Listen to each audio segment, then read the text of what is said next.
Hari ini saya akan melakukan diseminasi terkait pemimpin dalam pengelolaan sumber daya yang ada di sekolah.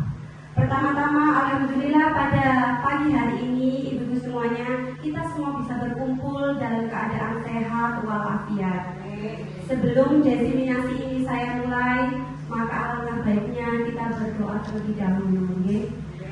Berdoa mulai. Bapak Ibu semuanya, di sekolah kita ini ada yang namanya ekosistem. Kita semuanya terdiri dari satu kesatuan, yaitu ekosistem. Seperti yang kita ketahui, bahwasanya ekosistem kita itu terbagi menjadi dua, yaitu ekosistem biotik dan juga ekosistem abiotik. Apa saja ekosistem biotik? Ya, jadi ekosistem biotik itu ada murid, kepala sekolah, guru, tendik, wali murid, kemudian dinas terkait, termasuk masyarakat yang ada di sekitar sekolah. Kemudian juga ada ekosistem biotik. Ekosistem biotik ini adalah ekosistem di mana sarana dan prasarana, kemudian lingkungan alam yang ada di sekitarnya. Pendekatan berbasis kekurangan ini, ibu-ibu, dia ini memusatkan perhatian pada permasalahan yang ada. Kemudian permasalahan itu tidak bisa dipecahkan secara maksimal.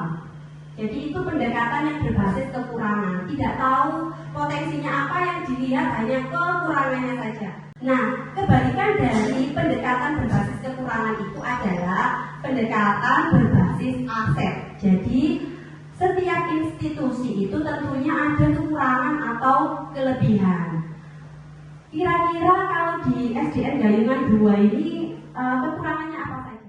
Tempatnya kan kurang, fasilitas Tempatnya kecil ya. Kelasnya kurang. gurunya. Sama memandang pendekatan berbasis kekurangan itu, tapi itu tidak dijadikan semata-mata senjata kita untuk melihat suatu potensi yang ada di sekolah itu akhirnya turun. Kita harus melihat yaitu aset apa saja yang kita punya. Kalau tadi sudah kekurangan yang kita punya, kalau aset yang kita punya kira-kira apa? Anak inklusi. Anak inklusi, aset. Karena tidak semua sekolah punya anak inklusi. Betul sekali, betul. Terus selain itu apa lagi? Gurunya kenapa bu gurunya? Gurunya juga tidak ada kejiwaannya. Oh siap. Jadi guru-gurunya kalau dilihat dari potensinya rata-rata S2. Kemudian di sekitar sekolah ini apa yang bisa kita pandang? Letak geografi sekolahnya, ya. Jadi di SDN Gayungan 2 ini lumayan gampang terjangkau, berada di tengah kota, ya. Itu adalah pendekatan kita berbasis aset. Jadi ketika kita melihat sebuah kekurangan, kita harus juga mengimbangi bahwa di sekolah itu juga ada kelebihan. Nah, dari tabel ini, ibu-ibu, ini bisa kita lihat kalau misalnya berbasis pada kekurangan atau masalah itu apa?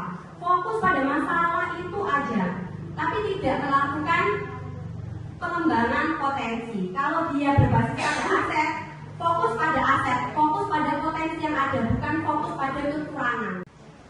Dari sini ibu-ibu, kita akan membentuk sebuah komunitas, di mana komunitas yang sehat, komunitas yang baik itu seperti apa? Yang pertama, mempraktikkan dialog itu secara berkelanjutan.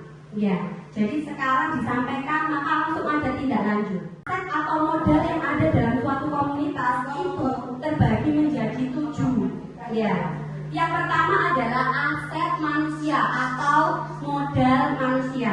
Jelas di sini ya. Kalau modal manusia itu adalah jelas tentunya manusianya. Kemudian sumber daya manusianya itu yang berkualitas.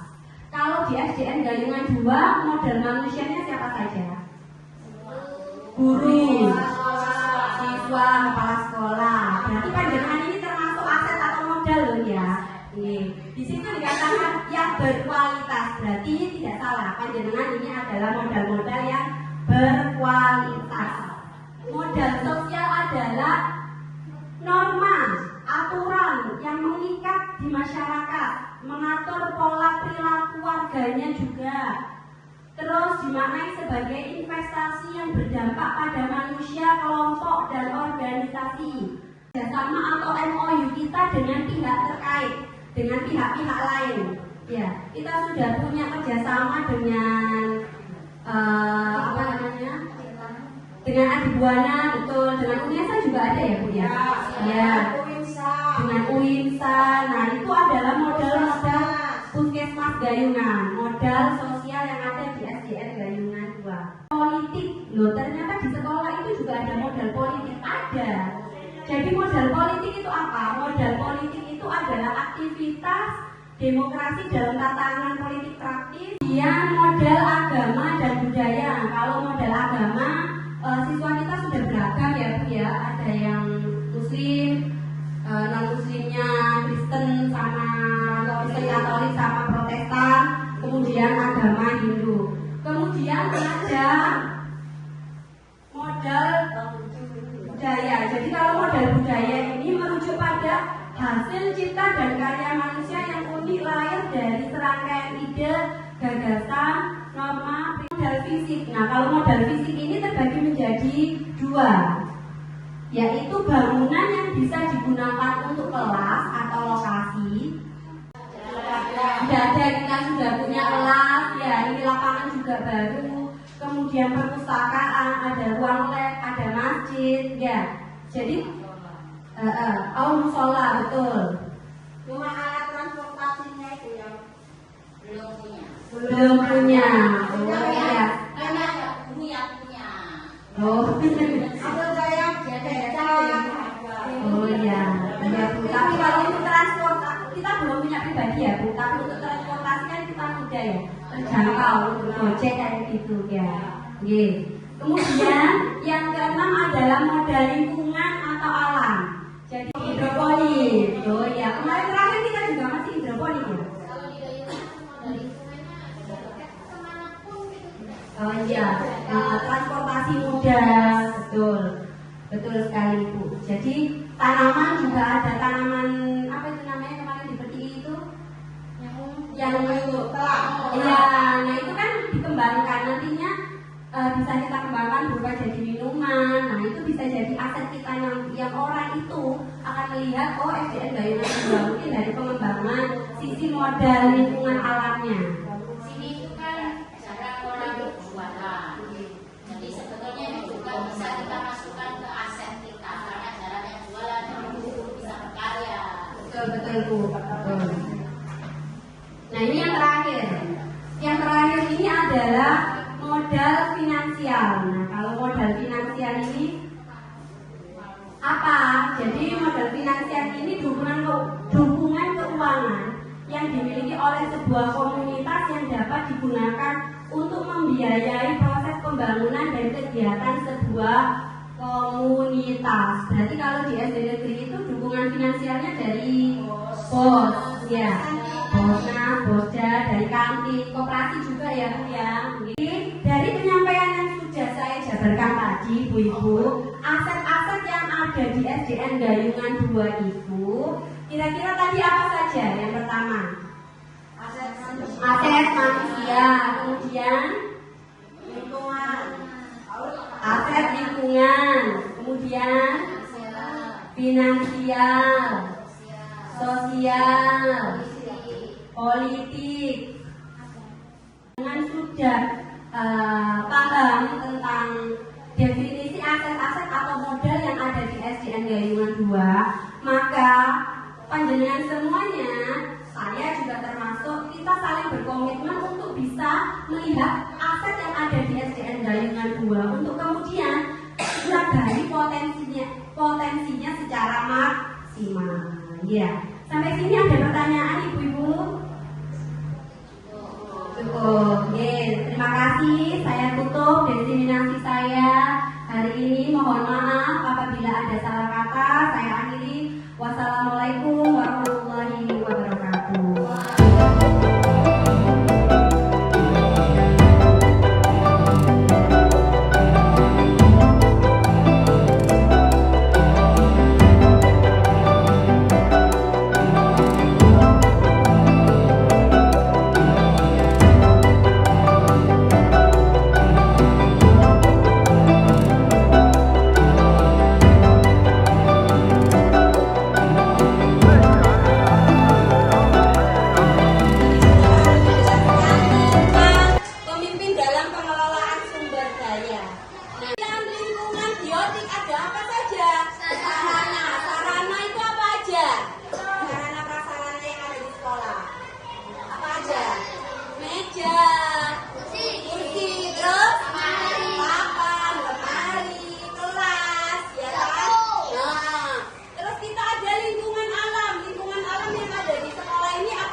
berarti sumber daya manusia yang ada di sekolah ini yang berkualitas. Ada manusia-manusia di sekolah ini siapa aja.